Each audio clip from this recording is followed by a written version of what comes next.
Senyum lebar Mahfud MD di sidang sengketa Pilpres 2024, Paman Gibran dapat sanksi baru. Majelis Kehormatan Mahkamah Konstitusi memutuskan Hakim Konstitusi Anwar Usman melanggar etik. Putusan tersebut dibacakan Ketua sekaligus anggota MKMK Idewa Gede Palguna dalam sidang putusan MKMK di Gedung MK, Jakarta, Kamis 28 Maret 2024. Sebelum datangnya sanksi di bulan 2024 itu, Anwar Usman sebelumnya sudah dianggap melanggar etik terkait putusan syarat usia Capres dan Cawapres.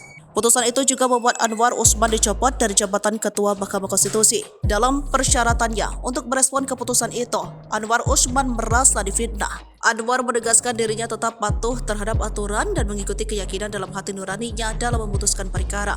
Secara menohok dalam konferensi pers yang ia gelar, Paman Gibran Raka Buming Raka itu sudah difitnah secara keji.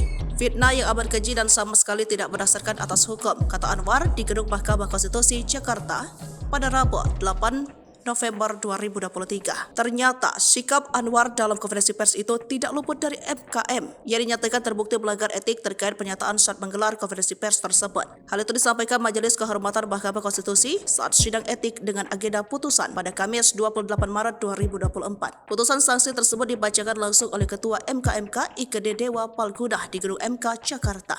Oleh karenanya, MKMK menjatuhkan sanksi kepada Anwar Usman, menjatuhkan sanksi berupa teguran tertulis kepada hakim terlapor, kata Palguna. Atas sanksi pertama yang ia terima, Anwar Usman tak ikut mengadili sengketa Pilpres 2024 di Mahkamah Konstitusi. Anwar memang sudah dilarang mengadili sengketa Pilpres sejak ia diputus bersalah karena berperan meloloskan ponakannya, Gibran Raka Buming Raka, sebagai calon wakil presiden. Ketidakhadiran Anwar Usman disambut senyum puas dari Mahfud MD. Capres yang berdampingan dengan Ganjar itu menyampaikan hal tersebut menandakan bahwa MK memahami jika Anwar dihadiri maka akan menimbulkan ketidaktenangan bagi pihaknya.